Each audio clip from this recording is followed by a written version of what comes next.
Baik, terima kasih sudah bergabung lagi di kelas kita. Kali ini kita akan membahas tentang Enterprise Resource Planning atau ERP. Jadi saat kita berbicara Enterprise Resources Planning, kita berbicara tentang sebuah sistem. Kita berbicara tentang integrasi. Jadi bagaimana menghubungkan antara bagian A, bagian B, bagian C di dalam sebuah perusahaan sampai kepada mulai dari pemasok ke perusahaan sampai kepada konsumennya.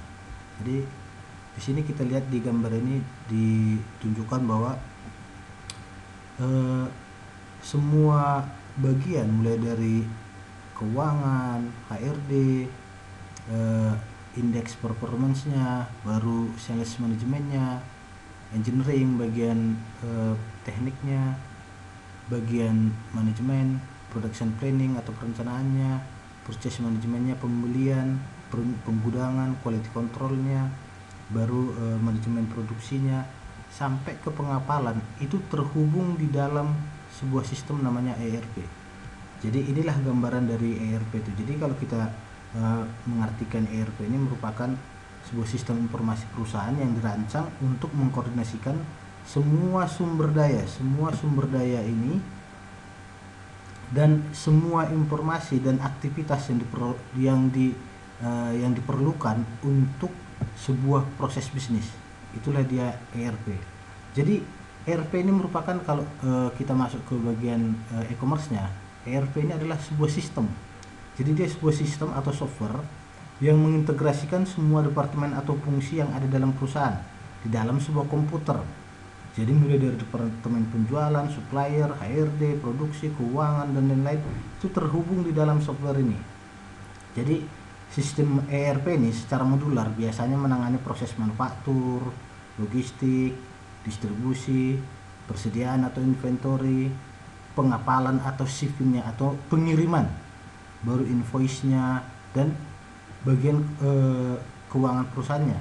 Jadi syarat penting dari ERP ini ada yang pertama itu harus ada integrasi database dan integrasi. Jadi di sini integrasi yang dimaksud ini adalah menggabungkan semua kebutuhan pada satu software dalam logical database. Dan maksudnya logical database ini adalah semua terukur dalam sebuah database.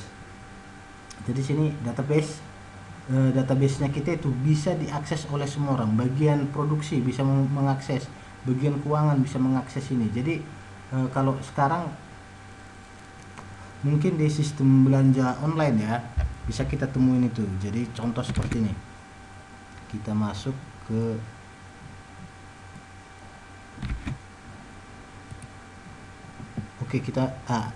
ini ada, mungkin bisa kita lihat dari GNT, pengiriman kita mengirimkan paket ke saudara kita atau teman kita atau pelanggan kita atau apa seumpamanya itu ya. Jadi kita bisa memanggil si customer tadi. Jadi kita panggil si GNT-nya. Jadi orang GNT datang menjemput barangnya kita, ditimbang dan lain-lain, kita bayar, terus mereka akan kirimkan produknya kita atau paketnya kita. Setelah mereka kirimkan, kita bisa melacak, ada trace and track. Jadi kita bisa lacak di mana produknya kita. Itu kalau kita mengirimkan paket. Jadi kalau ini digabungkan kepada perusahaan, itu bisa ke dalam sistem seperti kalau kita lihat di marketplace itu, contohnya kita buat aja Lazada ya. Kalau di Lazada kita beli produk, jadi di Lazada ini sudah menghubungkan antara pengirimannya, baru proses pengirimannya dari customernya tadi, dari si pemasoknya atau supplier sampai kepada konsumen. Jadi di sini si Lazada ini udah membuat contoh, seumpamanya kita buat di sini Oscalating tools. Jadi kita buat di sini, ini produk yang akan kita cari. Jadi yang sekarang sudah yang marketplace terutama itu sudah harus sistem secara ERP. Jadi contoh kita buat di sini tidak ada Oscalating. Oh iya, kebanyakan A-nya. Jadi oscillating tools ini nanti akan kita belanja, kita akan membelanjakannya. Seumpamanya kita anggaplah kita tidak ada juga, kita cari yang paling gampang, baju lengan panjang.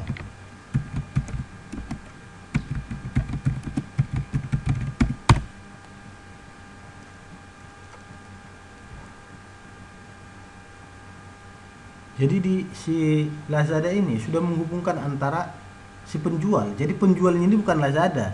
Yang menjual itu tetap adalah toko-toko yang menjual produknya. Jadi Lazada ini adalah pajaknya, seperti pasarnya. Kalau kita berbicara umpamanya pasar Pringgan, ya Pringgan itu adalah Lazada. Tapi kalau pajak Pringgan, pasar Pringgan itu adalah realnya dari sebuah pasar. Tetapi kalau di Lazada itu adalah dunia mayanya pasar. Oke. Jadi di sini ini ada lengan panjang, kita klik aja salah satu. Kita klik.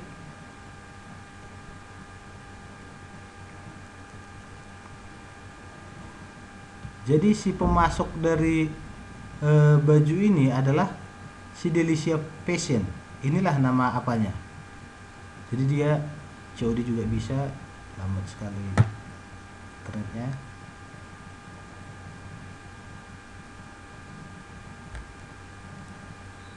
Oke.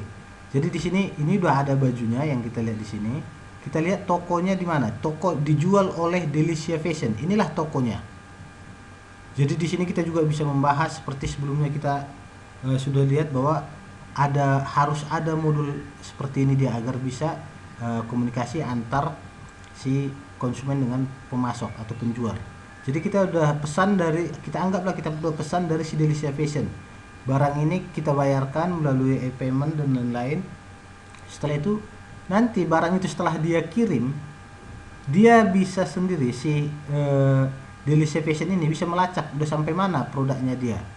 Dan kita sendiri sebagai konsumen itu bisa dilacak pesanan ini. Produknya kita sudah sampai di mana, pesanannya kita sudah sampai di mana. Itulah dia tadi sistem dari ERP ini. Oke. Itu dia ERP-nya. Baru selanjutnya perkembangan ERP. Kalau kita lihat di sini perkembangannya dari tahun sebelumnya, sebenarnya tahun 1960 sudah mulai digalakkan, sudah mulai ada integrasi di sebuah perusahaan, tetapi hanya fungsi per fungsi. Baru selanjutnya tahun 1970-an itu sudah masuk ke salah satu fungsinya, contoh kalau sebelumnya ke manufakturnya. Dari 1970 itu per fungsi. Baru selanjutnya 1980 sudah mulai berkembang, baru di 1990 itu sudah masuk ke dalam sebuah perusahaan, sistem di dalam sebuah perusahaan. Jadi kita udah tahu berapa perkembangan produk yang sudah jadi, berapa produk yang masih tersimpan, itu sudah ada 1990. Tapi hanya sebuah perusahaan saja. Di tahun 2000-an itu udah mulai berkembang menjadi mulai dari supplier sampai kepada konsumen itu sudah terhubung dalam sebuah sistem. Itu dia perkembangannya. Baru kita masuk ke tujuannya. Saat kita berbicara tujuan, kita berbicara tentang apa sih sebenarnya ERP ini peranannya. Oke, tujuannya. Jadi di sini yang pertama ada otomatisasi dan integrasi banyak proses bisnis. Jadi itu yang tadi kita bilang bahwa kita anggaplah Sari Mutiara sebagai sebuah perusahaan produksi. Jadi produknya adalah sarjana. Jadi bagaimana mereka mengolah produk ini menjadi sarjana, jadi maka terintegrasilah antara penerimaan mahasiswa baru dengan bagian keuangan, dengan bagian pengajaran, dengan bagian alumni dan kerjasama. Itulah dia otomatisasi di sini. Jadi banyak yang dihubungkan. Jadi tidak bisa dilepaskan antara penerimaan mahasiswa baru dengan pengajaran dengan keuangan. Itu dia di sini otomatisasinya. Baru selanjutnya membagi database yang umum dan praktek bisnis melalui enterprise. Jadi mereka bagi-bagi proses untuk PMB seperti ini sistemnya, tapi kita bagian keuangan masih bisa melihat. Oke. Baru selanjutnya yang ketiga itu menghasilkan informasi yang real time. Jadi kita tahu bahwa saat ada mahasiswa baru bertambah, maka akan langsung masuk juga informasi itu ke bagian keuangan bahwa akan bertambah pendapatan sekian rupiah setiap ada penambahan mahasiswa. Baru selanjutnya itulah dikatakan di sini memungkinkan perpaduan proses transaksi dan kegiatan perencanaan. Jadi kita sudah bisa merencanakan. Jadi kita merencanakan kita akan mendapatkan 2000 mahasiswa. Itu bagaimana?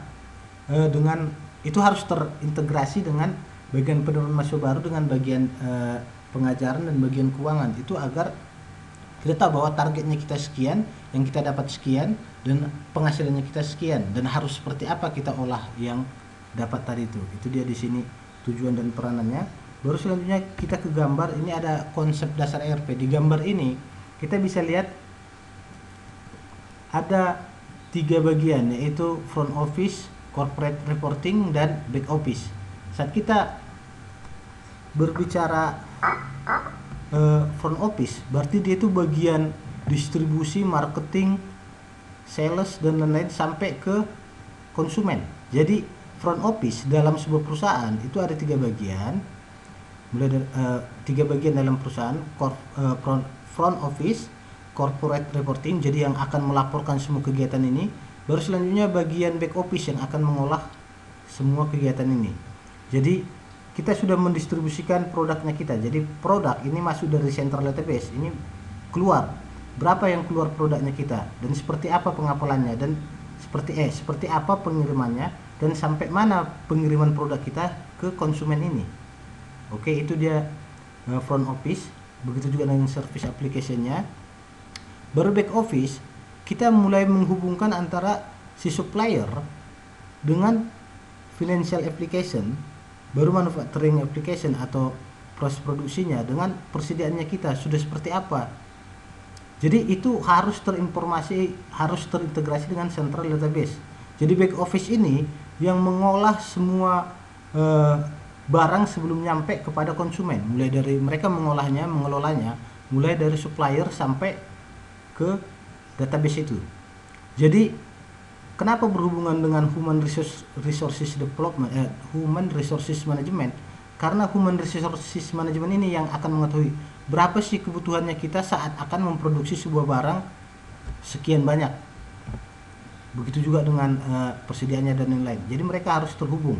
Dan mereka kenapa ada kaitannya juga dengan bagian front office? Karena mereka harus bisa juga melihat berapa sales dan berapa pekerja yang harus kita pekerjakan untuk menjual dan mendistribusikan produknya kita. Oke, itu yang untuk konsep dasar dari ERP ini. Baru kita masuk ke dalam gambaran segitiga. Di sini ada top manager, top level, middle level, dan low level. Jadi kalau kita berbicara ERP, kita berbicara antara middle level dengan low level.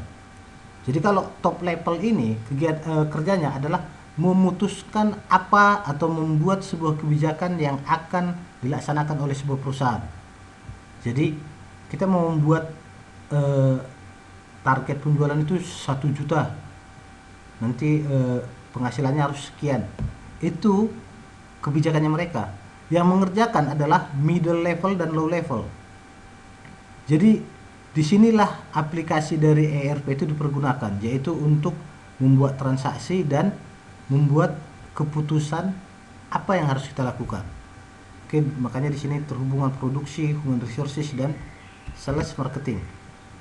Komponen-komponen yang harus ada. Jadi kalau kita berbicara sistem ERP, ada minimal 5 komponen yang harus ada. Yang pertama itu perencanaan produksi, baru sales distribution, order management, baru human resources, accounting dan finance, dan integrasi logistik.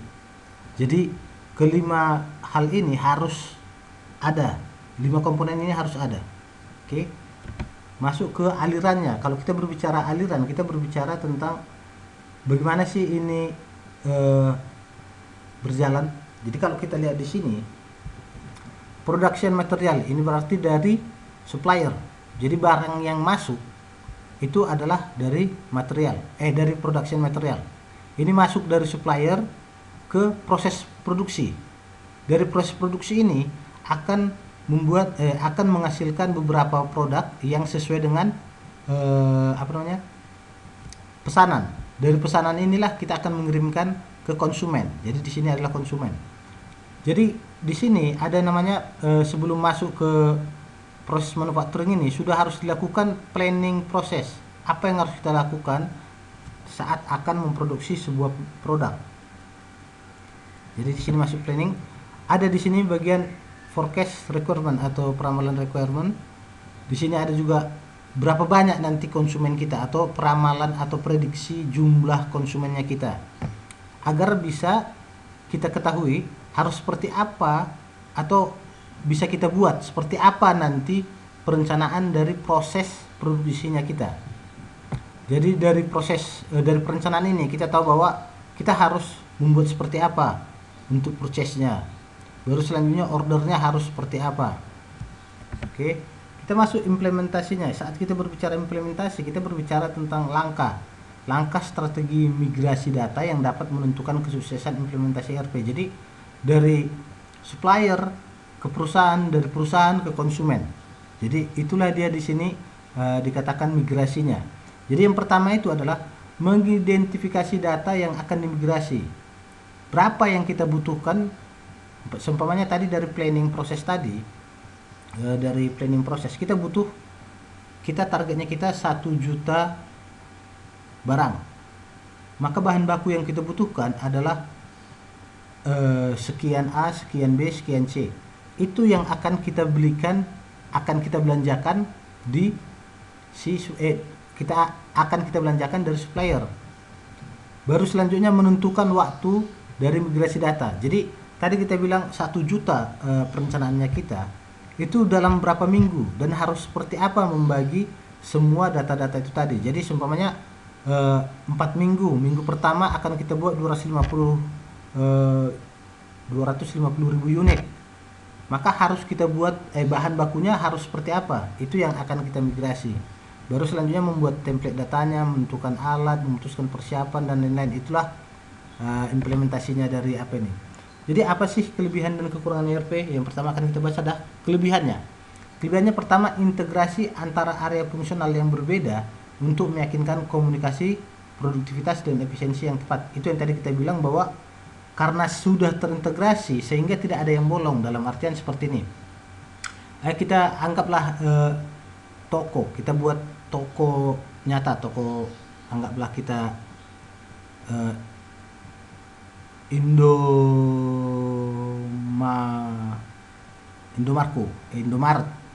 Kita buat Indomaret.